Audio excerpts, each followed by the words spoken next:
Hello and welcome back to Goddess of Crypto. I have with me today Christa Mariah, and she is the Chief Inspiration Officer for Future Advisory Board. We met recently at a really cool show called Quantum Miami, which was all about everything Web3, blockchain, and the metaverse.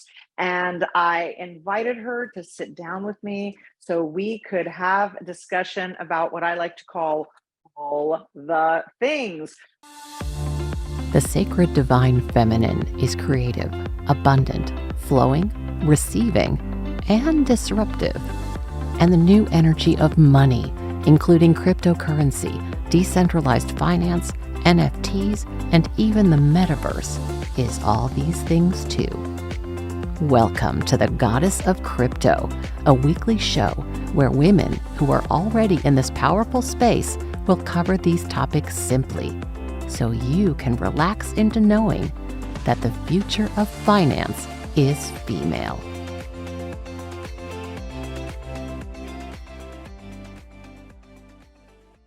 Christa, welcome. Thank you so much, Hallie. It is an honor to be here. I'm excited for the conversation and can't wait to get started. So thank you. Well, why don't you start by sharing a little bit about your background and what caused you to end up in the Web3 space?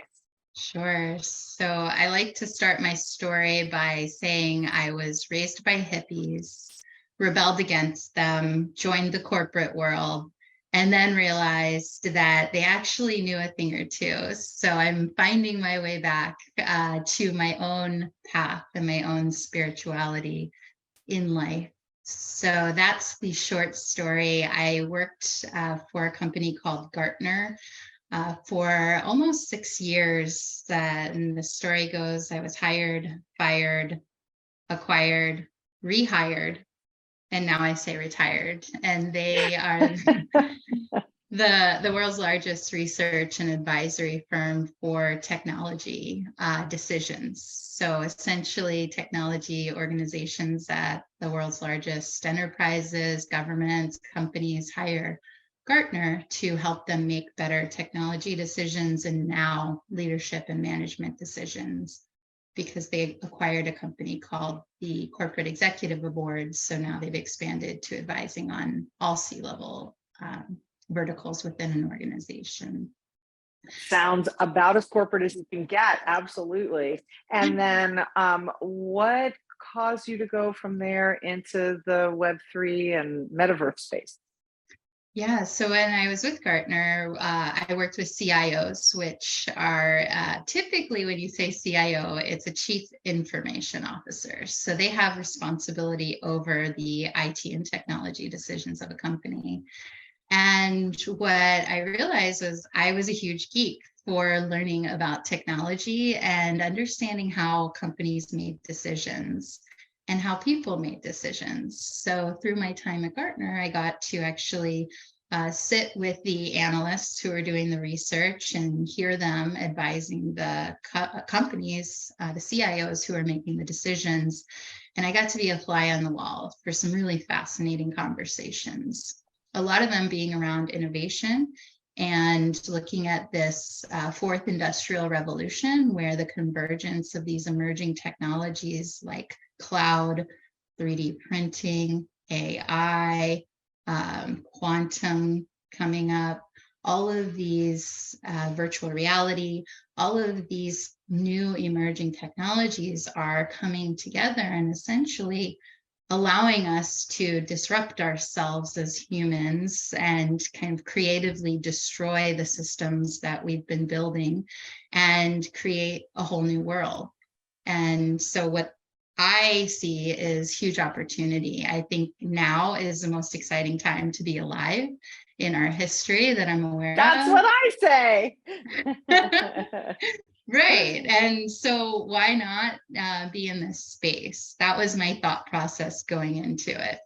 I'll tell you, I came into the Web3 space with a focus and a purpose in 2021. So I wasn't an early adopter. I did go to a lot of networking events. I heard a lot about blockchain technology, and when Bitcoin came out, when Ethereum came out, all of these new exciting technologies, I heard about them, but there wasn't a whole lot of trust. And for myself, I didn't have a whole lot of extra money to be playing around or investing in these spaces until 2021, when my last corporate job, I had actually created this role.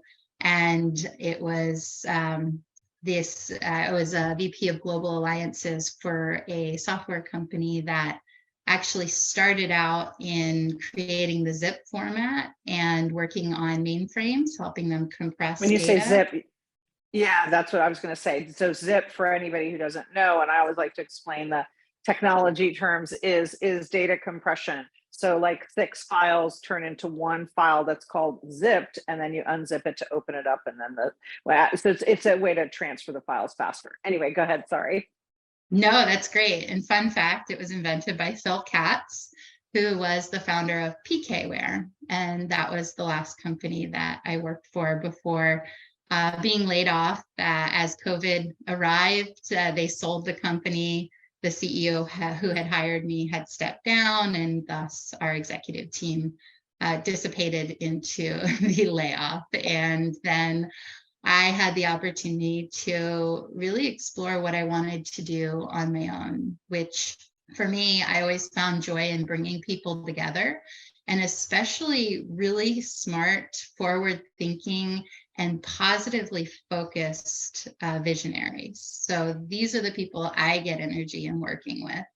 And I wanted to help them create safe spaces for retreats. My last role, or one of my last roles at Gartner, I was responsible for the Global CISO Executive Summit, which was a 3-day event for the heads of cybersecurity for large enterprises. And there was a small fraction of these CISOs, as we call them, CISO, that are women. And so that was my idea, was I'm going to bring executive women who have responsibility in cybersecurity together in these transformative retreats. And we're going to then come up with ideas, solutions, initiatives, projects that will help to invent and secure the future we want to live in. It's an interesting thing because I don't know. I mean, I know this is stereotyping terribly, so I'm not trying to offend everybody, but my brain just goes, well, I really think of security, especially stuff like cybersecurity, as being stuff that men are interested in. I mean, you always see those spy movies with, like, women who are infiltrating or whatever, but it's just seems like it's more of a, like, I don't know, geeky guy territory. Yet I know that women are interested in that kind of stuff. And I think that if we gave women a chance to come up with solutions, we probably would see some pretty innovative ones. Yeah, absolutely. And I think that's what we're seeing as we diversify some of these, more traditionally or stereotypically male fields like IT and cybersecurity. When I was running that particular event, it was 11% of cybersecurity or information security professionals were female. And that number has been growing. It's also been shrinking. It tends to rise when we put programs in place and we build a safe space for women to come in, because as with male-dominated industries, there can also be opportunity for poor behavior, sexual harassment, intimidation, and other behaviors that actually keep women from wanting to continue in the field. So yeah, that makes sense. I at the show that we were both just at together, Quantum Miami, they did a panel on women in Web3, and they had a woman there who was the head of a Deloitte and Touche advisory group for, I believe it's for crypto, but it could be for Web3 as well, or blockchain. I'm not even sure. But she was very eloquent. And what she said that really made the most impact on me was we could potentially create fewer rules inside of a corporate environment to allow women to have more freedom to do what they want to do as far as their whole lives.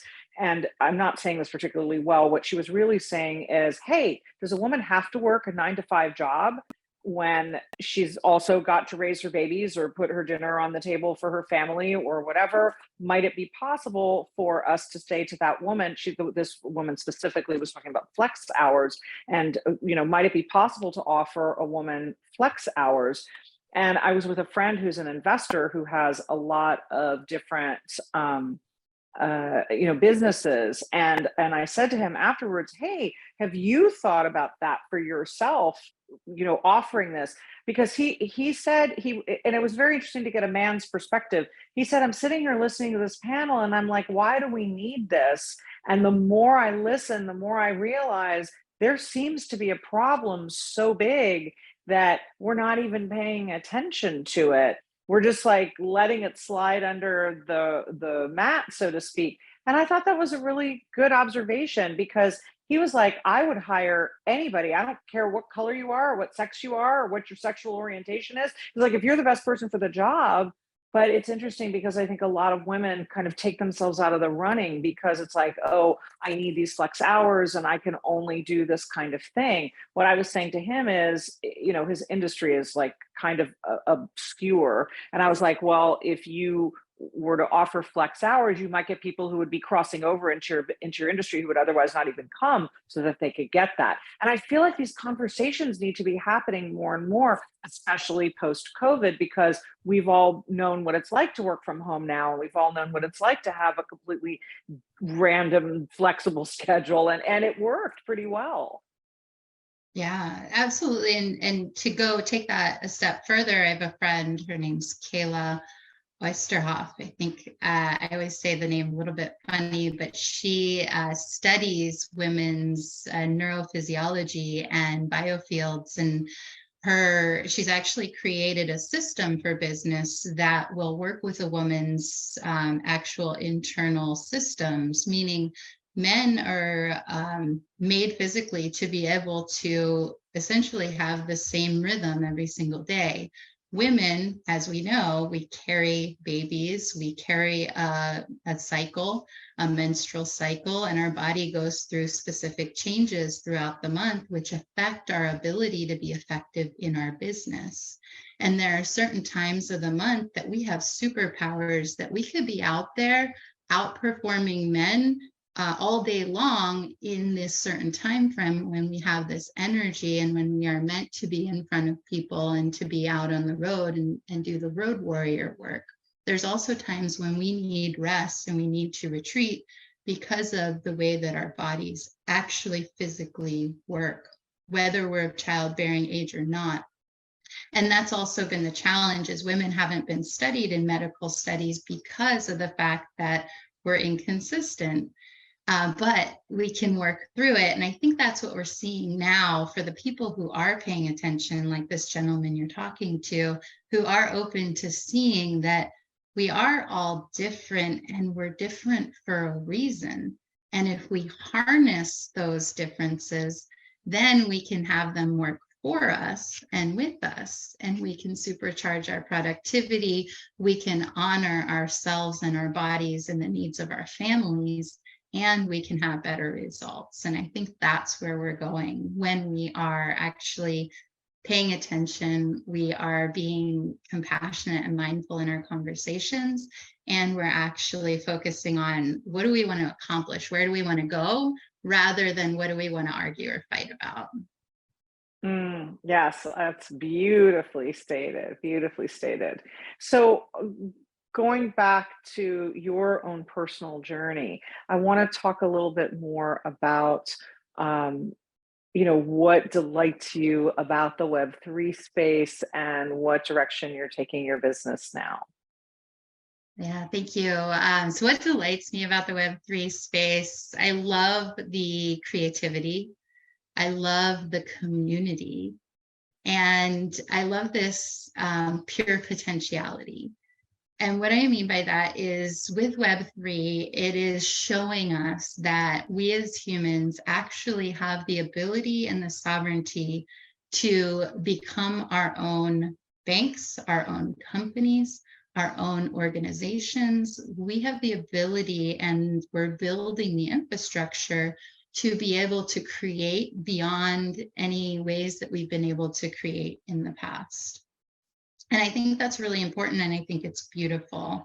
What comes with that, if you study the masculine and feminine energies, or the yin and the yang in Chinese tradition, it is that the yin, or the black, or the feminine, is also it's creativity, it's also chaos. So what is the challenging part of right now where we're at in Web3 is the chaos and the explosion of all of these projects that take some time to understand, take some time to explain, and then a lot of the times people are jumping in and losing sight of the core ethos of what blockchain is meant to do and what this whole Web3 revolution is about, which is the decentralization of the few controlling the many, so that everyone has their own self-sovereignty, and then the coming together as community to support and build up one another.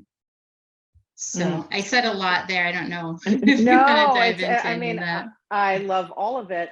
The first thing that occurred to me as you were talking is the idea of that creativity and the community. Those are feminine characteristics. And whether they are inside of a man or inside of a woman doesn't matter, because when you start talking about sacred divine masculine and feminine, that's what we're talking about. It's just the characteristics themselves, not the, sex characteristics, but rather just those qualities, as either masculine or feminine. And it's beautiful to see, because it really invites people in to that kind of environment. I think when women find that environment welcoming, it's because it's drawing on feminine qualities themselves. I want to just take a quick side note, because again, this was an observation that I had with several people. I got into this huge conversation with all these really great women at the show. It's not that men are trying to keep us out. It's not that men don't love us. It's not that we don't love men. It's nothing like that. It's more that men aren't aware that there's a problem, because for them there isn't.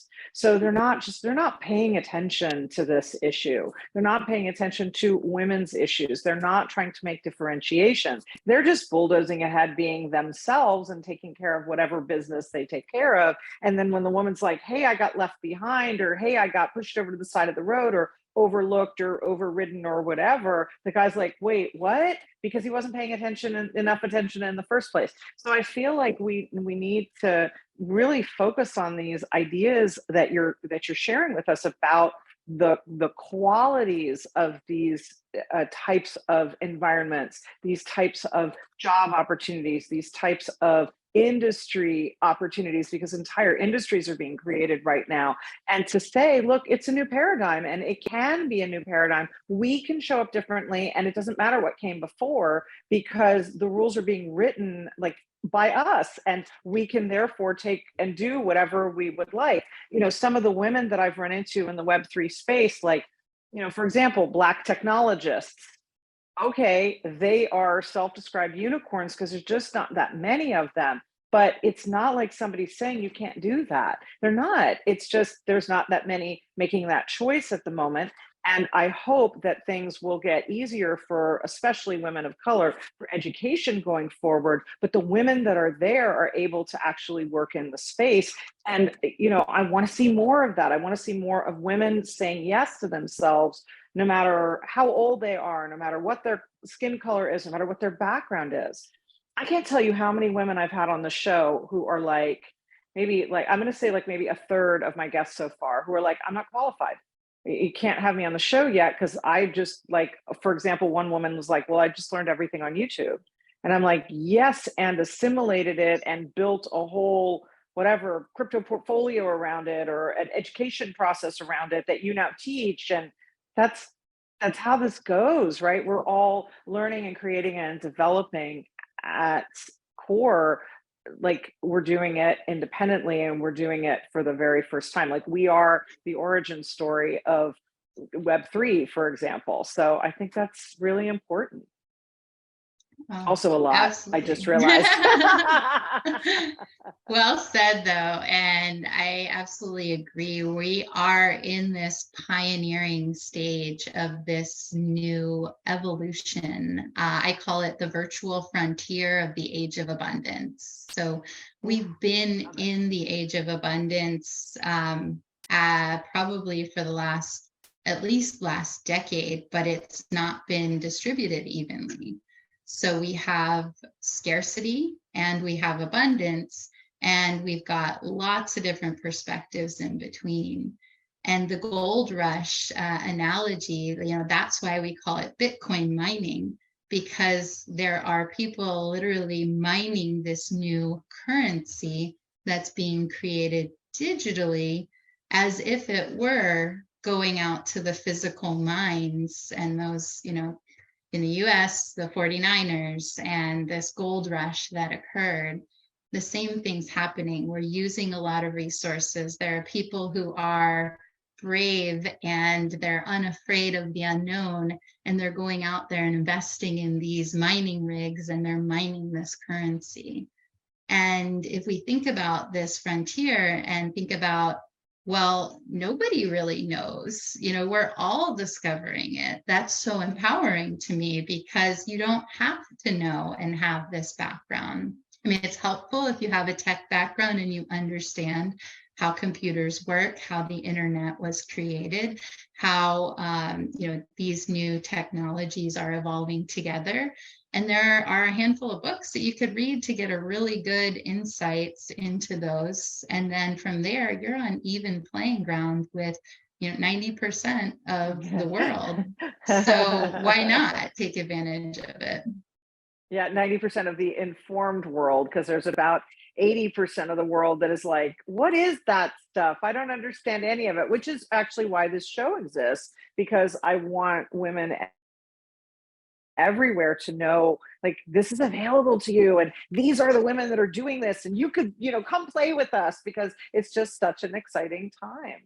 So you and I had a conversation the night that we met about a metaverse and about the project that you are developing in the metaverse, and I just want our viewers and our listeners to be able to hear about that, because I was just so delighted by it. So please share. Yeah, thank you. So when I started out in this space and really focusing in on Web3 and the opportunities for blockchain and cryptocurrencies and really building your own economy and your own community, I also recognized that we were building the new way of the future, which I actually realized was coming when it was 15 years ago. I listened to the book Hot, Flat, and Crowded by Thomas Friedman. And it just painted this picture of the future where we would all be, working and living remotely. We would only go into the city if we had to, and we'd drive our electric cars, and we would plug in and sell our energy back to the grid because it was cheaper wherever we lived outside of the city to download it. And it was just like fascinating. And I was like, okay, this is really interesting. I want to live in a world like this, and I want to leave a legacy for my daughters that I help contribute to innovation, to keeping the planet alive and healthy, and giving them opportunities to really just live in their own purpose and creatively. And I recognize that post-pandemic, we are starting businesses virtually without even seeing each other in a lot of cases. You may be hiring your team and they may be on the other side of the world. And what that does is gives us the ability to instantly connect and collaborate.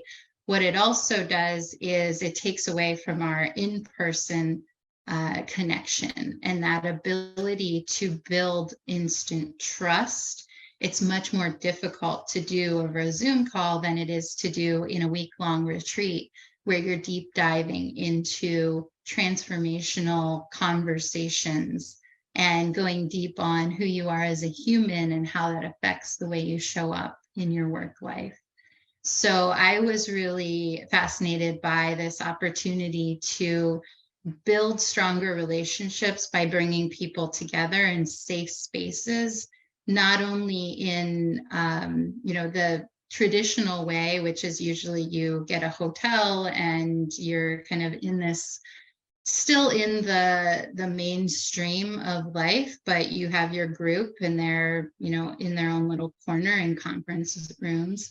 What I wanted to do is bring people together in nature so that we can learn from the way that Mother Nature designs life, and we can essentially see how we can connect to each other, connect to nature, and then connect to our vision for the next chapter, so that we are, like you said earlier, we're designing this future that we want to live in, and that we're doing it consciously in collaboration with each other and with nature. So that's really led to this concept of treedom, which for me is freedom in the trees. And originally it was building this retreat property and then bringing people, visionary thinkers together, and then having a space that they can collaborate in between their in-person retreats to where they can still feel like they're in presence with each other. And that's where the virtual reality comes in. Have you experienced VR and been inside the headset and explored around these virtual worlds yet?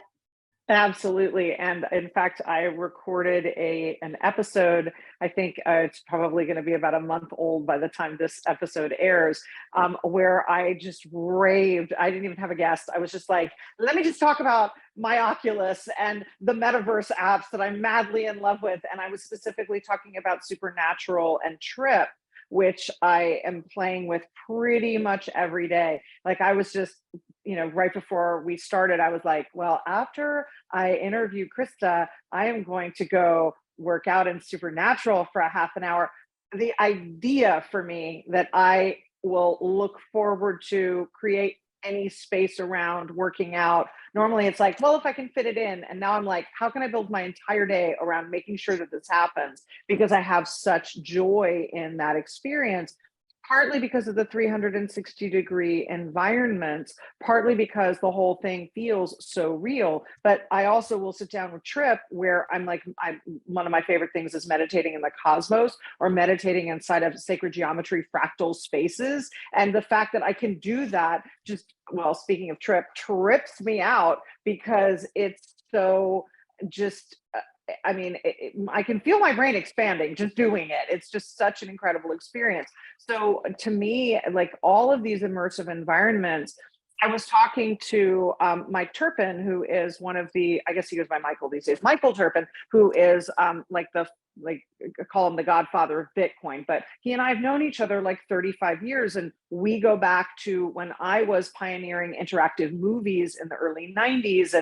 And he was a, PR dude long before Bitcoin. And we were talking about the metaverse at the Quantum Miami show. And I said, what do you think of this? And what do you think of this? And he goes, well, it's such a small market now because it's only got a few million users, and adoption is taking so long. And I totally agree with him. I just found out that Google has scrapped their higher end VR glasses in looking now to go with something that's going to be lower end so that it can be more mass produced. But in the meantime, I can't imagine like what we're not getting, because I'm sure that what they're like Google Glass was supposed to be absolutely incredible. But I get that for a market to really have value these days, a few million users isn't enough. It's like, and I'm thinking, yeah, it is. Like, maybe you need 100,000 to break even. So, okay, great. A few million users, that ought to be plenty. but it's not how people think. People are starting to think in terms of billions of users because of what you were saying before about how much really smaller the world has become and how we're expecting to be able to market everything needs to be able to be marketed globally. So, Michael said maybe he thinks another 10 years to adopt. It could be 15 years to adopt. That's too long for me. I want to see this happen in like the next 3 to 5 years. However, he has his pulse on this stuff much better than I do.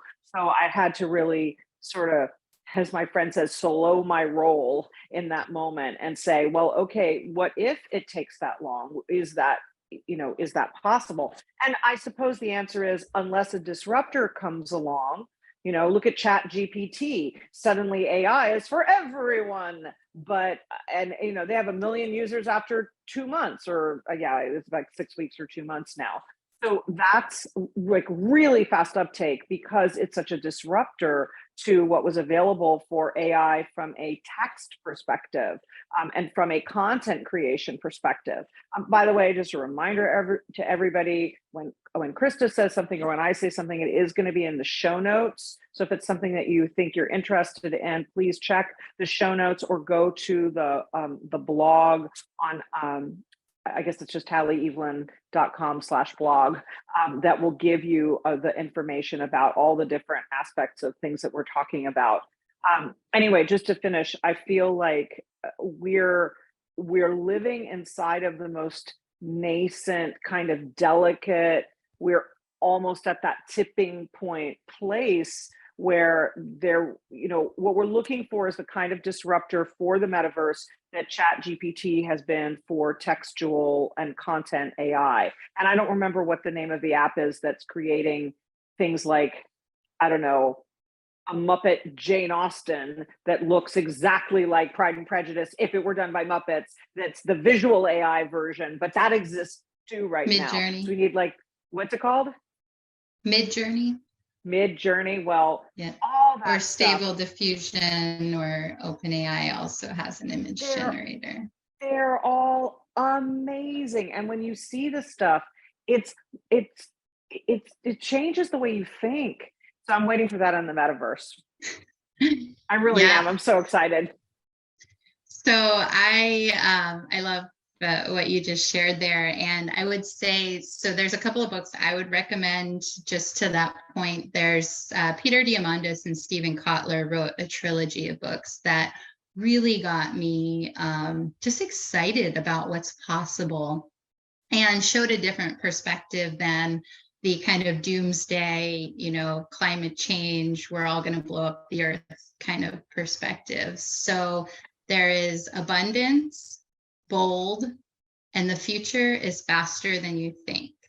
And those are the three I would recommend. I listen to my books on Audible, there's an app called Libby that you can get audiobooks from your local library for free.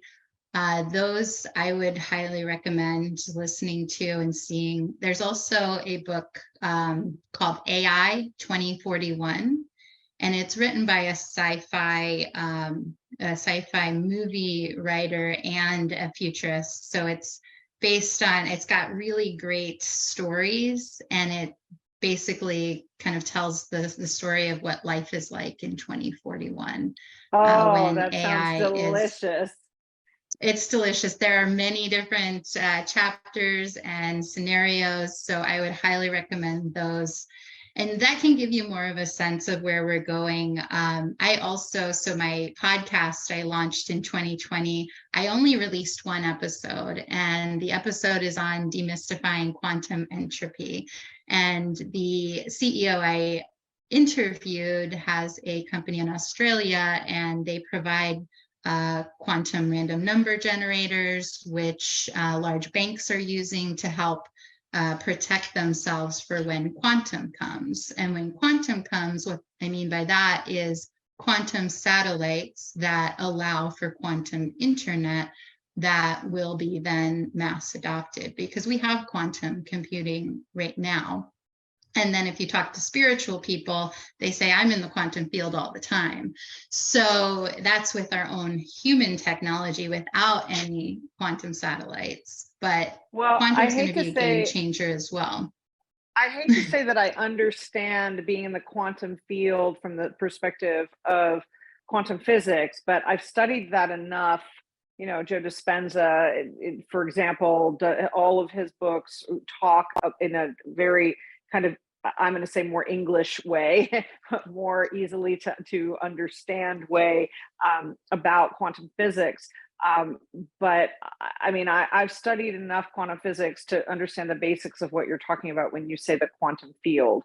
But what I'm going to say is that I need more of an explanation of what you're talking about when you say that, both what the quantum field is and what you see when I mean, to be honest with you, you're the first person I've ever heard use quantum as a noun like that. So, or as an industry, or as I'm not even sure. So help me to understand, or help our listeners to understand what you mean.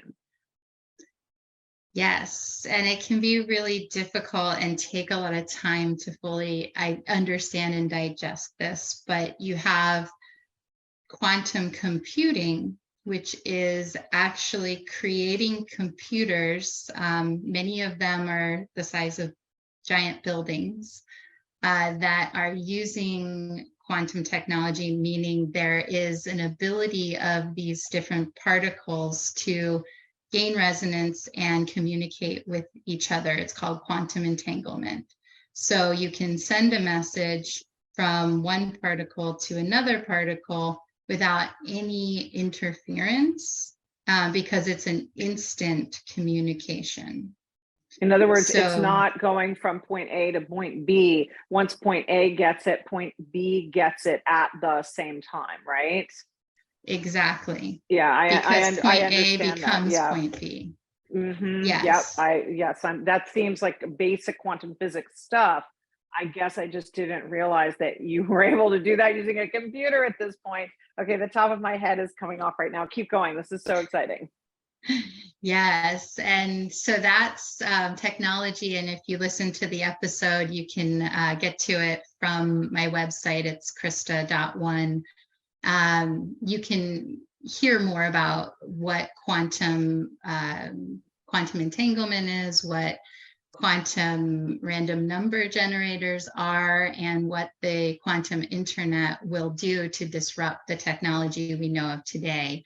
One of the biggest things is it can essentially break through because the other part of quantum is, so computers use ones and zeros, right?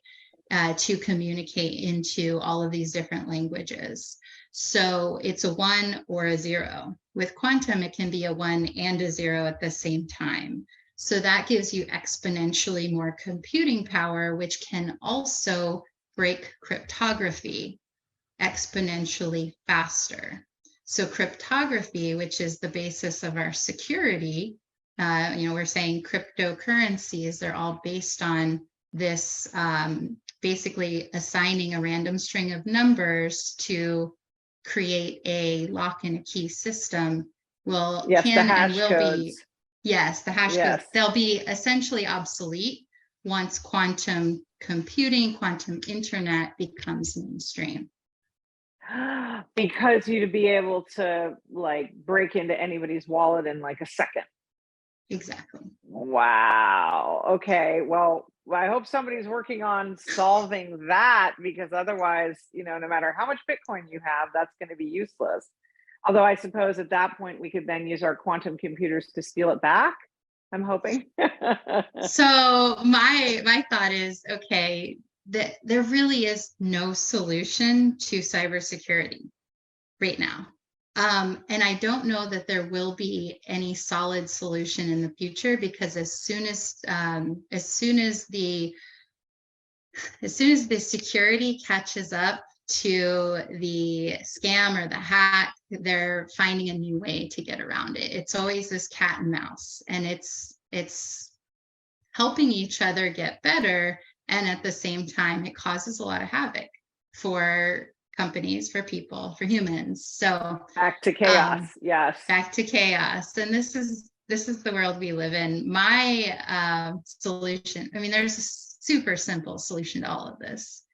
And it's essentially, if we were all being the change we wish to see, if each of us had, respect for one another, and we didn't do those things of stealing from others, tricking others, scamming others, then we wouldn't have any of these problems. Which Stay means with that me. if we want abundance and we want shared abundance and equal abundance, then that levels the playing field, and then there's no need for that stuff. Yes. Exactly. So like we said earlier, the human beings alive on the planet at this time, we all have opportunity, and we have the ability, the power to come together, to work in community, to support each other, lift each other up. And the more that we do that, the more we can be that example, then the more then that can spread. And I know I'm going to have a lot of naysayers who say, this is never going to happen. This is human shadow. This is the way we operate. I get that. And I want my life to be that example of, hey, we can do this if we can prove it in small communities, which is what we're doing right now.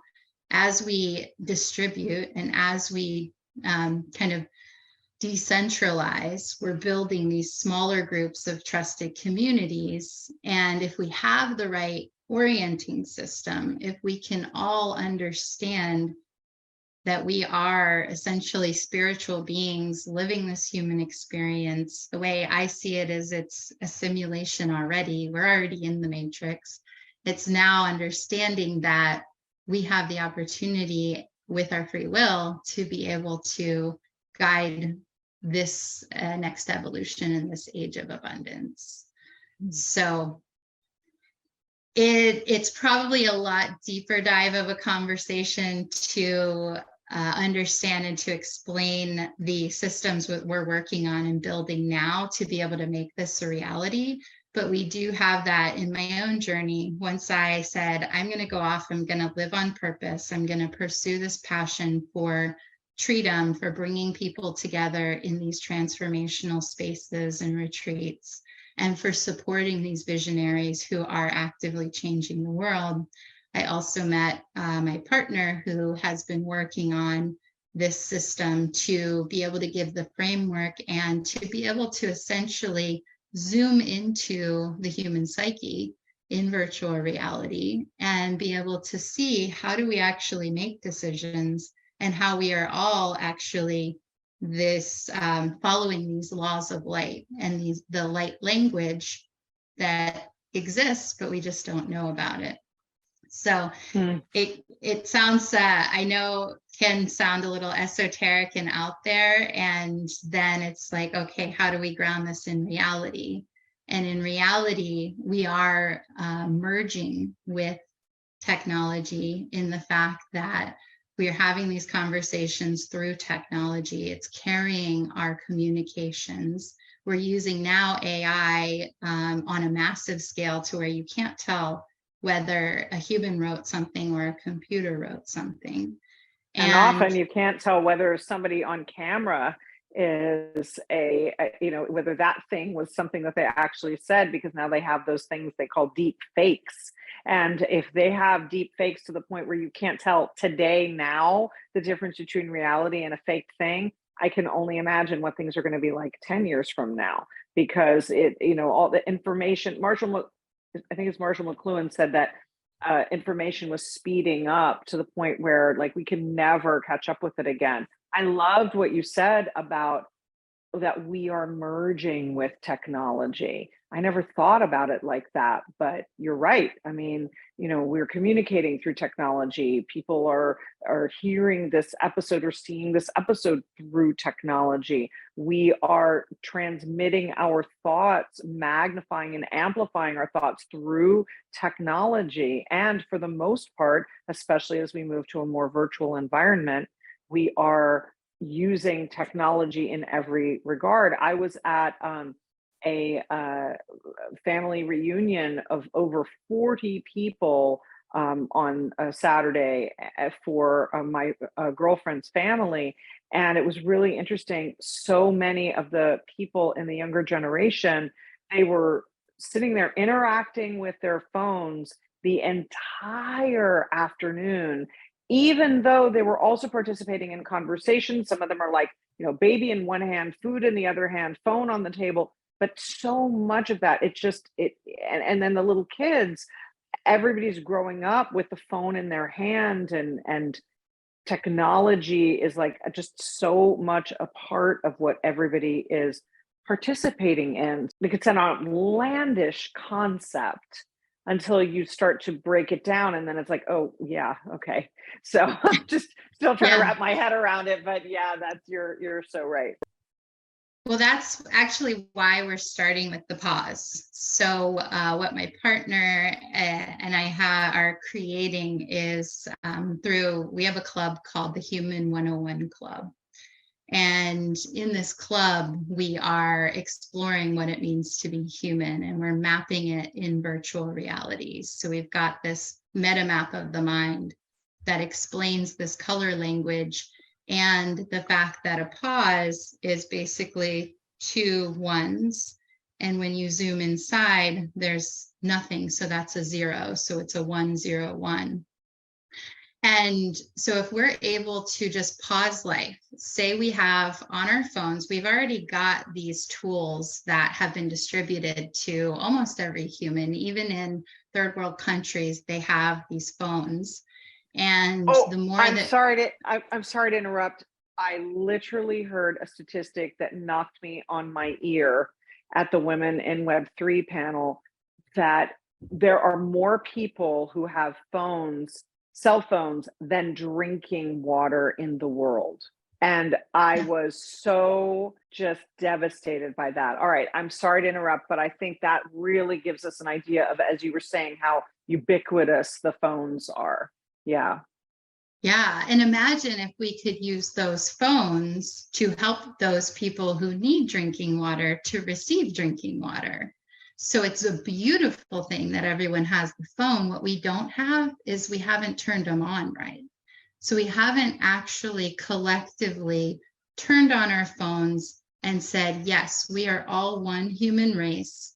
We have already created this internet, or if you believe in Akashic records or the ether, or this global shared storage of knowledge and memories that exists outside of the internet, we've already recreated it with our technology. And we all have the unlock keys, but we haven't turned them on and connected them yet. So if we can create a pause button that allows us to pause and first check in with our heart, our mind, and our body, which is our human technology. Our body is actually our center of matter, and matter is everything that's physical on yourself and that you own. So if we can pause and consciously understand how to check in with ourselves before we go diving into our phones, we're going to spend a lot less time endlessly, mindlessly droning on TikTok or Facebook. And we're going to use our technology for what it can help us do, and then learn how our human technology can help us to better connect, have more meaning in our lives, and actually create together, rather than getting sucked into technology and unconsciously merging with it. Yeah, I mean, you're right. And so many of us are doing that unconscious merging. I am definitely trying to be more conscious about my cell phone usage and I mean, I'm such an early adopter. It's like, if it's bleeding edge, give it to me. But I'm learning that I really need to like take breaks from that. Like, we try to do a technology Shabbat where we'll go away for the weekend and we won't have our phones with us at all, or it'll just be used for a camera and that's it. So, to take a couple pictures. But it's hard because the phone is used for so many things. It's like, oh, I can use my phone as a radio, I can use my phone as a TV, I can use my phone as a camera as a, like right now I'm studying Duolingo and I'm learning Spanish. I'm 25 days in every single day. And I'm finally, found an app that I really like and that I'm learning a language from. Turned out my entire family was on there first. My favorite cousin's on there already. So now we're like all on together, and the gamifying of our lives has definitely, I can see that effect, because the fact that it's a game, I always end up doing usually a second lesson or sometimes even a third lesson because it's more fun. And so I'm enjoying, and then also the little characters are always saying it's like mindset coaching, 5 in a row, like you rock, you're so awesome. And I'm like, oh, okay. And let's keep going. And so we're having these interactions with our technology as if they're people, and as if they're people who are cheering us on and who are so enthusiastic. I have the same thing in Supernatural. One of my favorite things is the coaches are always like, you're such an athlete. And I'm always like, yeah, I really am. I've never been athletic in my life, but there are my coaches telling me like, you go girl. And I'm loving it. So I feel like we are getting like such positive emotional feedback from our inanimate object, that in addition to it being ubiquitous, it's also a library, and because you can read books on it, and then it's an encyclopedia. I mean, I never need to look anything up anymore because it's just all there, right? That's where I look it up, but it's like super easy. So there's so much that our phones are for us. And if somebody just invents like a girlfriend boyfriend app, I mean, that's it. Like, we might as well all, like, society will just wither and die because it won't need any interaction whatsoever. We won't have any human interaction. So I don't know. I mean, I'm excited to see what happens with the technology of the future. What I love about what you've been sharing throughout this episode is that you see a positive future. And I think so many people, as you said, see that negative, like, climate change and politicization. Okay, I've said that all wrong, but the politicking of the world, and there's been such clashing in our societies with just people, and you are seeing more of the utopian version of that, and I think it's needed that we talk about, well, okay, maybe bad things could happen, but so much good could come, and so much good can come in the world. The idea of using phones to harness the ability for everyone to have clean drinking water. I know there are people in DAOs, and there are people, the digital autonomous organizations, which is, also part of Web3. There are people who are, like, I know Charity Water, that is one of their core tenets, is using people's technology to be able to get clean drinking water. There's so many of these things that are happening that are good. And one of my favorite things about crypto is a lot of it is backed, is the tokens are backing projects that are designed to help save our planet. And I think that that's so beautiful. Yeah, so well said. And that's what's exciting for me too. There's a natural human tendency to go to the negative because that's been our survival mechanism. We've got to see what we need to be afraid of. And we also tend to default, just to keep it simple, because of this abundance. It's overwhelming. And we've got to just choose. And it tends to be this black or white thing. So what we're saying in Human 101 Club is we need to go beyond the black and white. And when you go beyond black and white, you see that white is actually a spectrum of color. And the color is just the one ray of light broken down into this, you take a prism, you take white light, it then turns into the spectrum of rainbow. If you also work in computers, you've designed anything, you may also understand that RGB, red, green, blue, is the base language of computer color. So we've already have a language that exists there that both humans can, if we understand what red, green, and blue means generally, and we use that to communicate, then we can soften some of our communications and be able to teach ourselves to be more conscious and to go beyond these opposite dualities that cause us so much friction and conflict. So Help then we me, can see these greater possibilities. help me understand. I'm sure we're like so close to this being the longest episode we've ever recorded, but I just find everything you say to be so fascinating. Help me understand about how using RGB as a like language of color on a computer, how does that help us communicate better as people? Yeah, so the idea around it is to give essentially a buffer between language. There's so much that gets miscommunicated, and people can get offended, and people can really take things wrong the way we say things. So if we give a buffer before and we teach ourselves that red represents my body, green represents my heart, and blue represents my mind. And then we're learning to check in with our heart, our body, and our mind before we're going out there and communicating and saying things out into the world that are then going to become part of our public history and our legacy. Then we're taking that pause, and I could say, you know what, I'm going into this. I know that my brain is foggy and it's a really dark, kind of in a dark place, in a dark blue. It's not turned on right now. And maybe my heart is a little bit also constricted because I just got in a fight. I was really angry. My heart shut down. It's very dark green. And then my body, I've got all this energy. Maybe it's fully on, but it's just not in a good place. So all of these can represent different colors on the spectrum. And I can put that as a snapshot when I pause. So I can pause, I can say whatever follows this statement is going to be affected by my state of feeling right now. And then that can give a layer of context. And it can be very confusing. And there's part of that confusion is on purpose because we're trying to be really clear and sharp with our language, but a lot of the times we miss the mark.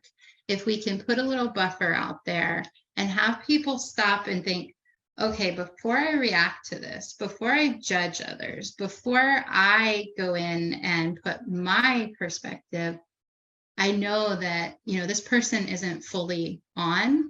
And this person may have some other things that are affecting what they're saying. So it's just giving a little bit of a buffer and a little bit of a pause before we respond, and teaching us to actually understand our own human technology before we go in and throw out our perspective out into the world. And the other thing that's really important, and we could probably do a whole nother episode on this, and I want to introduce you to my friend who's the Chief Wellness Officer at TRIP, who could give you a lot of background there on that experience as well.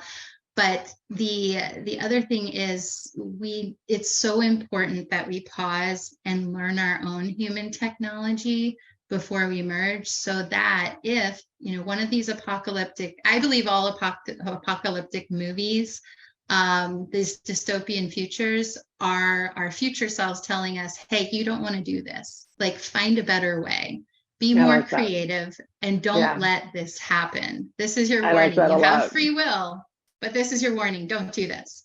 Yeah. So we also need to learn how to use our own human technologies. We're starting to see clairvoyant, telepathic, all of these things. We have examples of humans who have these supernatural capabilities, and they're only going to evolve as we evolve. So we need to understand our human technology so that if, God forbid, a pulse hits, we don't have internet, we don't have the chat GPT or Midjourney to rely on to do our work for us, we can still connect with ourselves, connect with each other, and do it in a way that is humane and respectful to one another. So Beautiful. I'll leave it at that. Yeah, I was going to say, I could talk to you all day.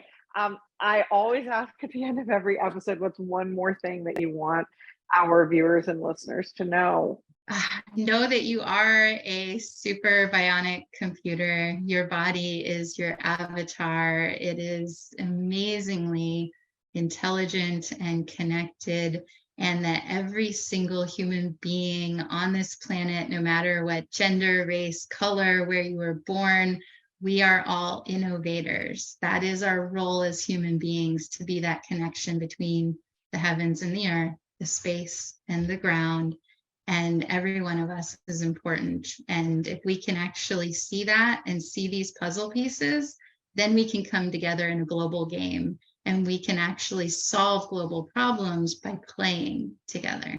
Thank you so much. I always love the women who come on the show because everyone is so creative and inventive and innovative. And I always hear such fresh and new ideas.